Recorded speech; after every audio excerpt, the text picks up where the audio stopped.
वालेकुम। आज की इस वीडियो में हम डिस्कस करने जा रहे हैं आफ्टर 20 ईयर। ये एक शॉर्ट स्टोरी है जिसे लिखा है ओ हेनरी ने।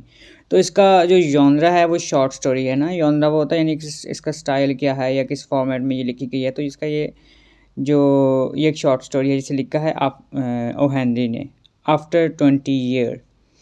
अब सबसे पहले हम इंट्रोडक्शन ऑफ राइटर देख लेते हैं। तो इन जो राइटर है ओ हेनरी, उनका पूरा नाम था विलियम सिडनी पोर्टर, मगर उन्होंने अपना पेन नेम ओ हेनरी के तौर पर चूज़ किया। ये एक अमेरिकन लिखारी थे और ये ज़्यादातर अपनी शॉर्ट स्टोरी के तौर पर जाने जाते हैं। अगरचा उन्होंने पोइट्री और नॉन फिक्शन को भी लिखा, लेकिन ये अपनी शॉर्ट स्टोरी की वजह से फेमस हुए।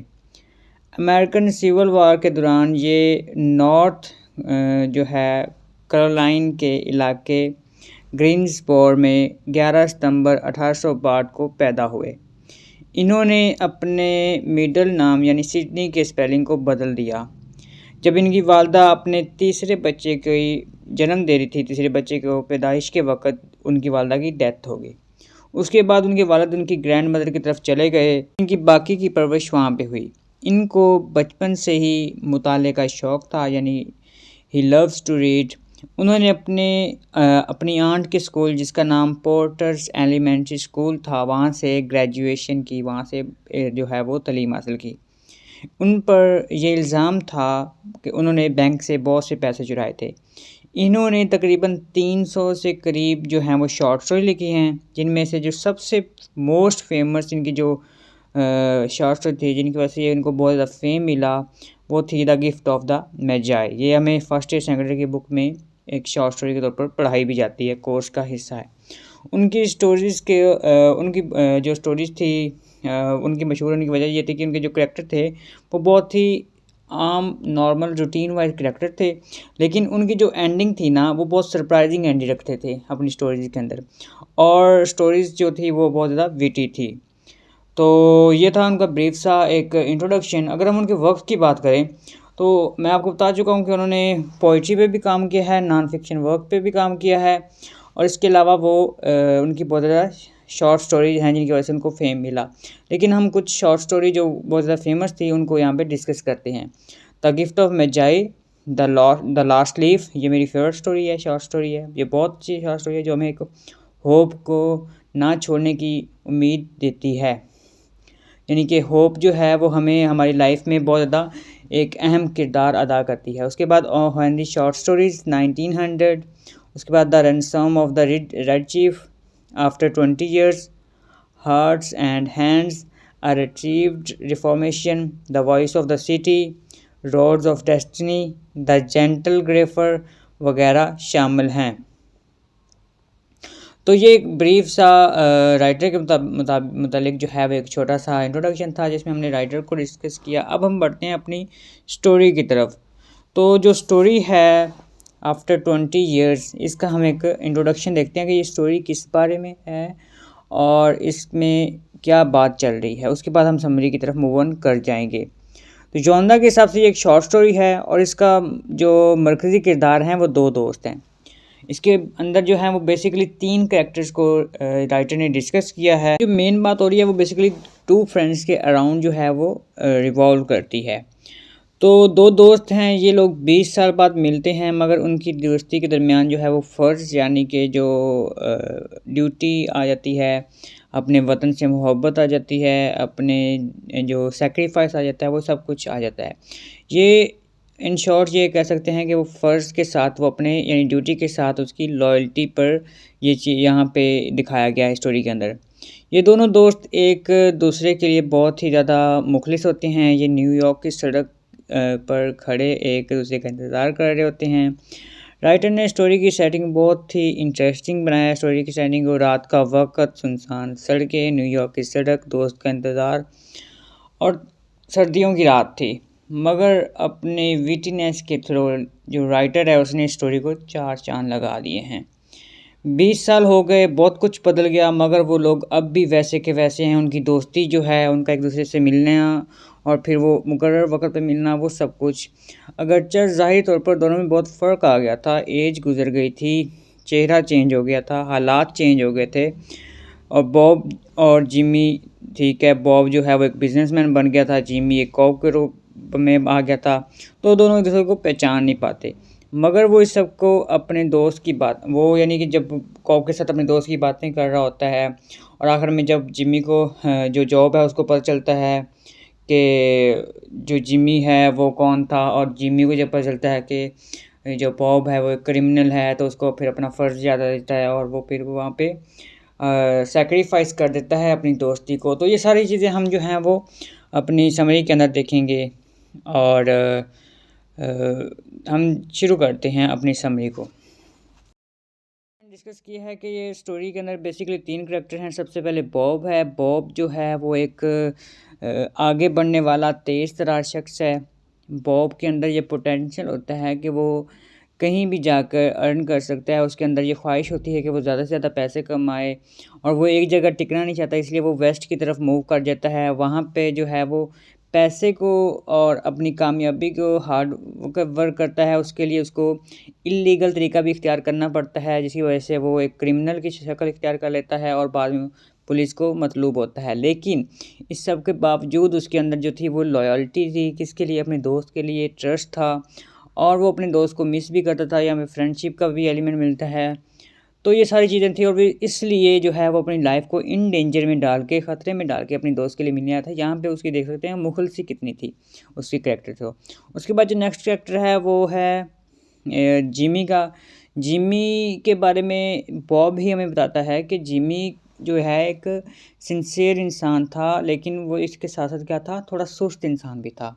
लाइक उसको ट्रैवल करना भी पसंद नहीं था, उसके अलावा उसकी जो अंदाज़ था, उसका जो लहज़ा था, उसमें धीमापन था। इसकी वजह से जब उसको उसने मशवरा दिया कि वो उसके साथ वेस्ट मूव करे, तो उसने कहा न्यूयॉर्क उसके लिए बेस्ट सिटी है और वो वहीं पे रहा और बाद में वो एक कॉप बन जाता है और फिर वो उसके अंदर वो सैक्रिफ़ाइस ऑल्दो वो अपने दोस्त से मिल लेता है, उसको पसंद भी करता है, ठीक है? और वो अपने दोस्त से मिलना भी चाहता होता है, लेकिन उससे पहले उसके लिए वतन से मोहब्बत, अपनी ड्यूटी से फ़र्ज़ से मोहब्बत ज़्यादा रहती है, इसलिए वो सब कुछ सैक्रिफ़ाइस कर देता है। उसके बाद जो थर्ड कैरेक्टर हमें दिखाया गया है वो पुलिसमैन का ही है। वो उसका कोलीग होता है जिमी का नहीं हाँ, जिमी का। और उसके बाद वो एक टॉलर शख्स होता है जो कि जिमी बन के आता है बॉब को अरेस्ट करने के लिए। तो ये बेसिकली इसके 3 कैरेक्टर हैं। स्टोरी इनके इर्द ही जो है वो घूमती रहती है और इनको ही डिस्कस करते हैं। तो अब हम स्टोरी की तरफ बढ़ते हैं बिना टाइम वेस्ट किए। ये तकरीबन 300 अल्फाज पर मुश्तमिल एक शॉर्ट स्टोरी है।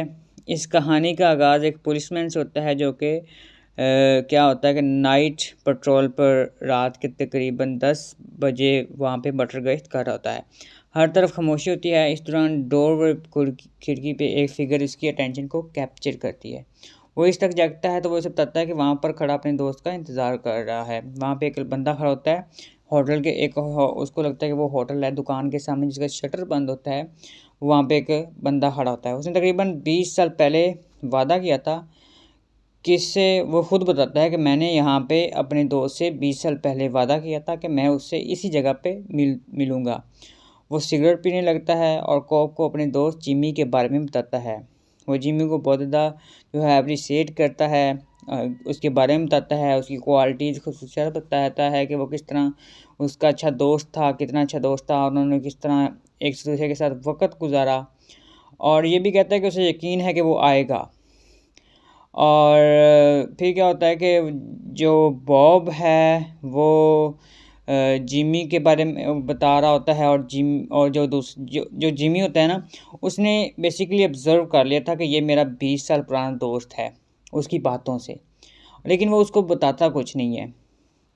वो उसको जो है वो ये बताता है कि अगर तुम उसका वेट करने आए हो ना, तो तुम ऐसे ही वापस नहीं जाना। अगर तुमने 10 बजे का टाइम दिया है ना, तो तब वो टाइम देखते हैं तो 10 बजने में 3 मिनट पड़े होते हैं। वो कहता है तुम फिर भी उसका आधा घंटा जो है वो और ज़्यादा वेट करना। अगर उसने तुम्हें कहा है तो वो ज़रूर आएगा। और इस दौरान उससे ना पता चलता है लाइक, क्योंकि जब बॉब होता है वो अपनी लाइफ के बारे में बताता है और फिर उनको वो पता चलता है कि जो बॉब है ना वो क्रिमिनल है। किसको पता चलता है? जिमी को पता चलता है। तो जिमी जो है वो उसको पता है कि वो जिमी तो पुलिस वाला था, कॉप था, तो इसलिए उसने उसको अरेस्ट करना चाहता होता है, लेकिन वो उसका फ्रेंड था और वो सिर्फ उससे मिलने ही आया था। अगर वो मुझसे मिलने नहीं आता तो वो कभी पकड़ा ना जाता। तो क्या होता है, जिम्मी उसे बोलता है कि तुम आधा घंटा वेट करो, वो ज़रूर आएगा, और वहाँ से चला जाता है। फिर एक और पर्सन आता है, एक और पर्सन की एंट्री होती है। ये वो पर्सन है जो बॉब को अरेस्ट करेगा। वो आता है और वो पूछता है कि is there Bob here, like उसको कन्फ्यूजन थी। तो बॉब कहता है येस आई एम हेयर। फिर वो उसको बताता है कि तुम जिम्मी हो, कहता है यहाँ मैं जिम्मी हूँ, तुम आओ मेरे साथ। तो बॉब को ना थोड़ा सा शक पड़ जाता है ना जब वो हैंडशेक करते हैं, क्योंकि बॉब जो है वो ये देखता है, ये रियलाइज़ करता है कि जिमी है ना, उसका कद जो है वो थोड़ा पहले से टॉलर हो चुका है और उसकी आवाज़ सब कुछ बदल चुकी है ना। तो वो कहता है कि तुम कैसे हो गए, वो कहता है तुम्हारे जाने के बाद ये चीज़ें ग्रो कर गई थी। फिर वो जाते हैं गली के कॉर्नर पे, तो वहाँ पे जो है वो उसको हैंडकफ पहना देता है और कहता है कि तुम्हारे लिए मेरे पास एक लेटर है। अब वो लेटर क्या था, लेटर था जिमी की तरफ से, जिसमें बताया गया था कि मैं तुमसे मिला हूँ, मिलके अच्छा वगैरह लगा, लेकिन मैंने तुम एक क्रिमिनल हो और मैं तुम्हें खुद गिरफ़्तार करना चाहता था, लेकिन मैं नहीं कर सका। मैं अपनी दोस्ती की वजह से, इसलिए मैंने अपने दोस्त को भेजा, अपने कुलीग को भेजा, वो तुम्हें गिरफ़्तार कर सके। तो यहाँ पे जो ये स्टोरी है वो एंड हो जाती है कि जिस इंसान से वो मिला था वो उसका दोस्त था। इस लेटर में जिमी ये एडमिट करता है कि वो उसे देखते ही पहचान गया था कि वो एक क्रिमिनल है और शिकागो की पुलिस उसे ढूंढ रही है। वो कहता है कि मुझ में इतनी हिम्मत नहीं है कि मैं अपने दोस्त को अरेस्ट कर सकूं, इसलिए वो किसी और यानी अपनी कुलीग को भेजता है और इसके साथ ही इसकी एंडिंग हो जाती है। तो इस सरप्राइजिंग वे में जो है वो ओ हेनरी ने इस स्टोरी को एंड किया है। अगर इस स्टोरी के एनालिसिस की बात की जाए तो ये कहानी सस्पेंस से भरपूर है। सस्पेंस इन द सेंस के सबसे पहले जो सेटिंग राइटर ने रखी है, जिसमें वो रात का वक़्त होता है, सुनसान सड़क होती है, सर्दियों की रात होती है। तो ये सेटिंग जो है वो एक सस्पेंस क्रिएट करने के लिए, एक हॉरर क्रिएट करने के लिए जो राइटर हैं वो यूज़ करते हैं। और न्यूयॉर्क की सड़क होती है, इस दौरान एक कॉप जो होता है वो इस सड़क पर पेट्रोलिंग कर रहा होता है। रीडर को आगाज़ से अंदाज़ा होता है कि कोई क्रिमिनल एक्टिविटी होने वाली है, क्योंकि सेटिंग इस तरह थी कि डार्कनेस जो है वो क्रिमिनल थिंग्स को, क्रिमिनल अप्रोच को जो है वो रिप्रेजेंट करता है। तो ये कहा जाता है कि इस स्टोरी में सिर्फ 3 कैरेक्टर हैं, बॉब, जिमी और वो कॉप जो बॉब को अरेस्ट करता है। मगर रीडर्स का जो है वो ओमनिसेंट नरेट कर रहा होता है, डायरेक्टली इंट्रोड्यूस सिर्फ 2 कैरेक्टर को करवाता है। दोनों दोस्त जो 20 साल पहले इस जगह पर वादा किया था एक दूसरे से मिलने का, वो मिलते हैं, लेकिन जब मिलते हैं तब नहीं पहचान पाते, लेकिन बाद में जाके रियलाइज़ होता है कि अच्छा ये तो वो था। और क्या ढंग से एक दूसरे से नहीं मिल सके। बॉब अपने दोस्त से इतना लॉयल था कि उसको अपनी फ़िक्र नहीं थी। 20 साल हो गए थे, सब बदल गया था, लेकिन वो अपनी जान को ख़तरे में डालकर अपने दोस्त से मिलने आया। राइटर इस कहानी में 2 कैरेक्टर के दरमियान कंपैरिजन भी किया है कि बॉब किस तरह जो है वो हर तरीके से बाय हुक एंड क्रूक, हर तरीके से अच्छा बुरा जो भी था उसने हार्ड वर्क किया। और उसके बरक्स जो जिमी था उसको, उसकी ज़िंदगी जो थी वो क्या थी, वो वैसी ही सुस्त रवैये से काम करता करता कॉप बन गया था और जॉब मिल गई और उस जॉब पे वो उसने काम स्टार्ट कर दिया था। तो वो देखना चाहते थे कि दोनों में ज़्यादा कामयाब कौन था, इसलिए वो एक दूसरे से मिलना भी चाहते थे कि फ़र्क देख सकें कि बॉब ज़्यादा कामयाब हो चुका है या जिमी ज़्यादा कामयाब हो चुका है। तो इस स्टोरी को बहुत ध्यान से जो है वो दोनों समझते हैं। राइटर इस समझाने की कोशिश करता है स्टोरी को और बताते हैं कि वो कितना इन्होंने इंतज़ार किया है। बॉब अपने दोस्त जिमी के कुछ खसूसियात को भी हाईलाइट करने की कोशिश करता है कि जैसे कि वो सिंसियर था, हेल्पफुल था और प्रॉमिस को रखना जानता था और उसे आज भी उम्मीद है कि वो ज़रूर आएगा। उस दौरान उसकी नज़र जो है वो घड़ी पर पड़ती है तो 10 बजने में 3 मिनट रहते होते हैं। उसे याद आता है कि जब वो आखिरी बार मिले थे 20 साल पहले, इस वक्त भी 10 बजने वाले थे। वो कॉप को बताता है कि उसे नहीं लगता कि जिमी जो है वो उसने उससे ज़्यादा दौलत कमाई होगी, क्योंकि वो एक स्टेडी और स्लो वर्कर इंसान था जो अपने ख्वाबों में बहुत ज़्यादा स्लो था। अब दरअसल इन दोनों की जो पर्सनैलिटी में तकरीबन तज़ाद पाया जाता है, ऑलमोस्ट सारा ही। जो जिमी है वो एक सीधे रास्ते पर चलने वाला, वो चाहता था कि कम पैसे कमा लो लेकिन हक के कमा लो, जबकि बॉब जो है वो चाहता था कि ज़्यादा हों, चाहे जितना मर्ज़ी हार्ड वर्क ले लें, चाहे जैसा मर्ज़ी तरीका हो, लेकिन पैसे होने चाहिए। तो जिमी की ज़िंदगी जो थी वो शरीफों वाली थी। स्टोरी के थ्रू दरअसल राइटर हमें फ्रेंडशिप की वैल्यू के बारे में बता रहा होता है। जिमी की दोस्ती को वैल्यू थी, ठीक है, इसलिए वो खुद इसको रेस्ट नहीं करता बल्कि अपनी जगह किसी और को भेजता है। और बॉब जो है उसको जिमी की फ्रेंडशिप की वैल्यू थी, इसलिए वो अपनी लाइफ को डेंजर में डालकर उससे मिलने आया था।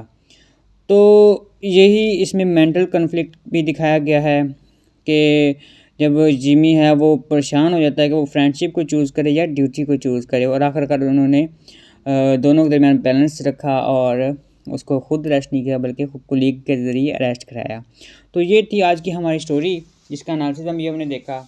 तो अगर हम इसके थीम्स की बात करें तो सबसे पहले और मेन और इम्पोर्टेंट थीम इसके अंदर फ्रेंडशिप का है। जैसा कि जो शॉर्ट स्टोरी का टाइटल पाया गया कि दो दोस्त थे और वो 20 साल बाद एक दूसरे से मिलने वाले थे। तो जाहिर सी बात है शॉर्ट स्टोरी में फ्रेंडशिप का थीम देखने को मिलता है। वो दोनों 20 साल बाद और मिले इस जगह जहाँ बिछड़े थे, और टाइम भी सेम था, जगह भी सेम थी, लोग भी सेम थे, लेकिन वो फिर भी मिल ना सके और अपनी लाइफ को डेंजर में डाला और मेहनत की, एक दूसरे से मिले। और जो बॉब था वो जो है वो किस तरह न्यूयॉर्क आता है दोस्त से मिलने के लिए, और जिमी जो है अपनी ड्यूटी को जो है पूरा करने के लिए हर मुमकिन कोशिश कर रहा होता है। इसके अलावा बॉब अब बदल चुका था, अब जो जिमी था वो बदल चुका था। बॉब जो है वो क्रिमिनल वेज छोड़ चुका था, हाल दो अब बिजनेसमैन था, लेकिन उसके पीछे फिर भी पुलिस थी। और 20 साल गुजरने के बावजूद आज अपने दोस्त से मिलने आता है, और अब बात थी कि वो वही मुजरिम था जिसको वो तलाश कर रहे थे, यानी कि बॉब वो मुजरिम था जिसको जिमी और उसकी पुलिस तलाश कर रही थी। उसके बाद जो नेक्स्ट थीम है वो ड्यूटी का है, लॉयल्टी का है। तो जहाँ वो दोनों अच्छे दोस्त थे उसके साथ बॉब अब कॉप बन चुका था, और नेचर के अतबार से वो एक अच्छा इंसान था। वो अपने फ़र्ज़ को अपना दीन समझता था। वो अपने दोस्त से मिलने तो आता है, मगर जब उसका चेहरा देखता है तो वो समझ जाता है कि ये वो इंसान है जिसको वो लोग ढूंढ रहे हैं। और वो काफ़ी देर तक मेंटल कॉन्फ्लिक्ट का शिकार रहता है कि वो अपने दोस्त को अरेस्ट करे या वो उसको बता दे कि वो कौन है। तो वो कंफ्यूज हो जाता है, और आखिरकार वो दोस्ती और ड्यूटी दोनों को बैलेंस करने की कोशिश करता है और अपनी जगह किसी और को देता है, और इसको लेटर देता है कि बाद में जिमी को दे देना। वो अपने फ़र्ज़ के हाथ तो मजबूर है, लेकिन इसके साथ साथ वो अपने दोस्त को जो है वो अरेस्ट नहीं कर सकता। इस तरह वो दोनों में बैलेंस रख लेता है। जो नेक्स्ट थीम है वो टाइम का है। इस शॉर्ट स्टोरी में वक़्त के साथ इंसान में आने वाली तब्दीलियों को हाईलाइट किया गया है। ये स्टोरी हमें बताती है कि किस तरह वक़्त इंसान को मुकम्मल तौर पर बदल के रख देता है। 20 साल पहले जिमी किसी हद तक अच्छा इंसान था। वो अपने जो है वो ऑल्दो वो एक स्लो स्टडी नेचर का मालिक था, लेकिन उसने मेहनत की थी। और दूसरी तरफ जो था वो बॉब, जो कि अपनी अमीर होने की पैशन को ब्लाइंडली तौर पर फॉलो करता था, और दूसरे मुल्क में जाने के बाद वो गलत कामों में इन्वॉल्व हो गया, वो क्रिमिनल बन गया। ये स्टोरी इस ट्रू को हाईलाइट करने की कोशिश करती है कि इंसान वक्त के साथ साथ बदल जाता है। अगर वो खुद पर कंट्रोल ना करे तो इसके बरक्स जो है वो अगर वो खुद को कंट्रोल ना करे तो फिर उसके हाथ में कुछ भी नहीं रहता। और जो जिमी था उसने खुद पर कंट्रोल रखा, और वो आज भी एक इनोसेंट पर्सन था, और उसके अंदर जो है वो बॉब की तरह अमीर होने का जज्बा नहीं था। तो यहाँ पे ये जो है वो स्टोरी एंड हो जाती है। तो ये थे इसके themes, analysis, summary about writer और अबाउट स्टोरी और इसके करेक्टर्स। तो ये थी आज की मेरी हमारी जो स्टोरी थी जिसको अंदर हमने ये सारी चीज़ें डिस्कस की। उम्मीद करता हूँ ये आपको ये वीडियो पसंद आई होगी। शुक्रिया, अल्लाह हाफिज़।